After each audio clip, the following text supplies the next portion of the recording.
পারে এই গাছগুলো ভালো না খারাপ? তাহলে এই গাছ দিয়ে আজকে তোমাদের অঙ্ক শেখাবো, কেমন?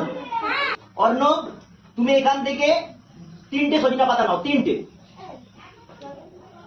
ওখান থেকে 3টে, শুধু 3টে পাতা ছিল নাও। গুনো, একটা একটা করে গুনো।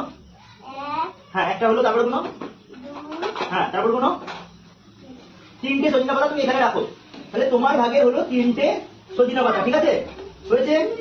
এরপর কে আছে? সুরজিৎ, তাই তো? সুরজিৎ, তুমি এখান থেকে 3টে নিমের পাতা নাও। গুনে গুনে নাও, গুনো। 1, তারপর 2, তারপর গুনো। হয়েছে? এবার তুমি তোমার ভাগে 3টে পাতা এখানে রাখো, রাখো, সাজিয়ে রাখো, সুন্দরভাবে সাজিয়ে রাখো।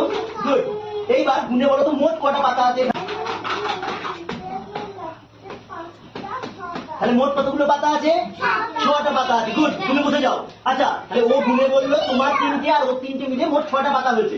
এবার তুমি ওখান থেকে আমাকে একটা পাতা ফেরত দিয়ে দাও, যে কোনো একটা পাতা দিয়ে দাও। তাহলে 6টা থেকে একটা পাতা চলে গেল। এবার তুমি গুনে বলো মোট কটা পাতা পড়ে আছে?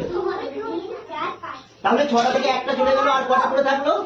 5টা। সবাই হাততালি দাও, খুব সুন্দর বলেছে।